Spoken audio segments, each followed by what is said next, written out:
మేమేమిచ్చినామో మేమేమి ఇవ్వాలో ప్రజలకు తెలుసు. 8 మంది ఎంపీలను గెలిచినాం, 8 మంది ఎమ్మెల్యేలను గెలిచినాం, మన సర్పంచ్లను గెలిచినాం. 2 సంవత్సరాల్లో రాష్ట్ర ముఖ్యమంత్రి గారు మున్సిపాలిటీస్ కానీ, కార్పొరేషన్స్ కానీ, గ్రామ పంచాయతీ కానీ ఏమి ఇచ్చిండో ఫస్ట్ చెప్పాలి. ప్రజలు ఇవాళ అదే అడుగుతున్నారు. ఇవాళ మున్సిపాలిటీస్కు, కార్పొరేషన్స్కు, గ్రామ పంచాయతీ ఒక్క పైసనని ఇచ్చిండా? కేంద్ర ప్రభుత్వ నిధులు తప్ప ఒక్క పైసనని వచ్చిందా?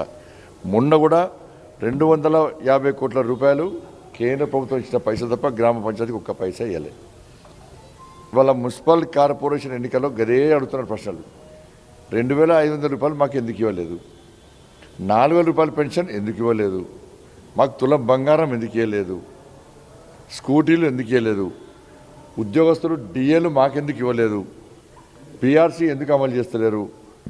పదవీ విరమణ పొందినటువంటి ఉద్యోగస్తులకు వాళ్ళ డబ్బులు వాళ్ళకు ఎందుకు ఇస్తలేరు? పిల్లలకు ఉద్యోగాలు ఎందుకు ఇస్తలేరు? మా రోడ్లు ఎందుకు బాగుపడతలేవు? మా మోర్లు ఎందుకు కడతలేరు? మాకు లైట్లు ఎందుకు పెడతారు? కనీసం వాటర్ సప్లై లేదు కార్పొరేషన్ మున్సిపాలిటీస్లలో. శ్మశాన వాటికలు లేవు, కమ్యూనిటీ హాల్ లేవు, గుళ్ళు లేవు, బల్లులు ఏమి లేవు. కాబట్టి ప్రజలందరూ బీఆర్ఎస్ మీద కోపంతో బీఆర్ఎస్ ఆడిష్ పడేసారు. బీఆర్ఎస్ మీద కోపంతో కాంగ్రెస్ పార్టీకి ఓటేసారు. ఓటేసాక 2 సంవత్సరాల్లో కాంగ్రెస్ పార్టీ బండారం అంతా బయటపడ్డది. కాంగ్రెస్ పార్టీ 2 సంవత్సరాల్లో ఏం చేయలే, ఇక చేసే ప్రసక్తి లేదు, ఆ పార్టీ మీద నమ్మకం లేదు అని చెప్పి భావించే ఇలా కార్పొరేషన్లో, మున్సిపల్స్లో భారతీయ జనతా పార్టీని గెలిపించాలని చెప్పి ప్రజలు ఆలోచిస్తున్నారు. అభివృద్ధిని మధ్యలో ఆపొద్దని ప్రజలు ఆలోచిస్తారు. కాబట్టి ఇవాళ ముఖ్యమంత్రి ఆ ఫ్రస్ట్రేషన్లో ఓటమిని అంగీకరించిన ముఖ్యమంత్రి గారు ఆయననే ఓటమిని అంగీకరించే ఇవాళ ఆ వ్యాఖ్యలు చేస్తున్న విషయం వాస్తవం. సేమ్ స్క్రిప్ట్ గాంధీభవన్లో తయారవుతుందా, దారుసంలో తయారవుతుందా నాకే తెలియదు. ఇప్పుడు కర్మల్ గారు చెవన్నాడు, బండి సంజయ్కి ఆయన భార్య కంటే ఆయన మీద ఎక్కువ ప్రేమ అన్నాడు. సేమ్ కామెంట్స్ చేస్తాడు. మీ ఇద్దరి మధ్య లోపాయికార ఒప్పందం జరిగిందా లేదా? కరీంనగర్లో 100 కోట్ల డీల్ జరిగిందా లేదా? వాళ్ళ కార్యకర్తలకు టికెట్లు ఇవ్వకుండా, డబ్బులు ఇవ్వకుండా ఇవాళ ఎంఐఎం పార్టీలకు డబ్బులు ఇచ్చి, వాళ్ళని గెలిపించి, వాళ్ళకి మేయర్ ఇచ్చి, వాళ్ళ పార్టీని వాళ్ళే భూస్థాపితం చేసుకుందామని చెప్పి కాంగ్రెస్ పార్టీ నాయకులు ఆలోచిస్తున్నారంటే కాంగ్రెస్ పార్టీ కార్యకర్తలు, కాంగ్రెస్ పార్టీ అభ్యర్థులు ఆలోచించాలి. మీ ఇద్దరి మధ్య లోపాయికార ఒప్పందం కుదిరింది, మేయర్ వాళ్ళకే ఇస్తున్నారు, మీరు గెలిచే పరిస్థితి లేదు కాబట్టి ఇద్దరు కలిసి మమ్మల్ని అడ్డుకునే ప్రయత్నం చేస్తున్నారు. అది కాని పని.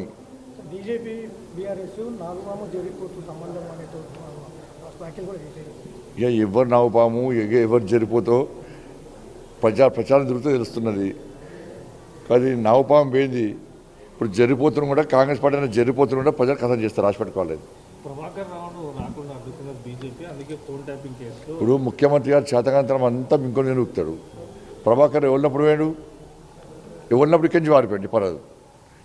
నువ్వు ముఖ్యమంత్రి కదా ఇక్కడ, మరి నువ్వు ముఖ్యమంత్రి ఉన్నప్పుడే వారిపోయింది కదా. ఇలా కనీసం సుప్రీంకోర్టులో కౌంటర్ వేసేటువంటి దమ్ము లేదు మీకు. సుప్రీంకోర్టులో వాదించే దమ్ము లేదు మీకు. ఇలా ఫోన్ ట్యాపింగ్లో వాళ్ళని కాపాడే ప్రయత్నం చేసింది మీరు. ఒక్కరిని అరెస్ట్ చేయలే, ఒక్కరిని కూడా అరెస్ట్ చేయలే. ఎన్నికల ముందు ముఖ్యమంత్రి గారు ఏమన్నారు, నేను కేసీఆర్ కుటుంబాన్ని ఇది చేస్తా, అది చేస్తాడు. ఒక్కరిని అరెస్ట్ చేసినాం ఇంతవరకు.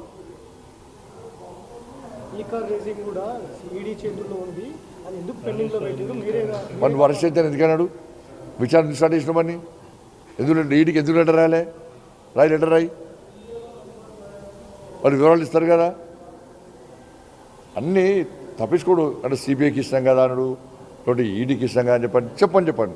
నాతో చేత కాదు, నాలో నా రక్తంలో నాకు ఆవేశం లేదు, నాకు రేషం లేదు, నాకు రోషం లేదు, కేసీఆర్ కుటుంబాన్ని అరెస్ట్ చేసే దమ్ము లేదు అని చెప్పండి. అప్పుడు రాయమని చెప్పండి, మేము చూస్తాం. అప్పుడు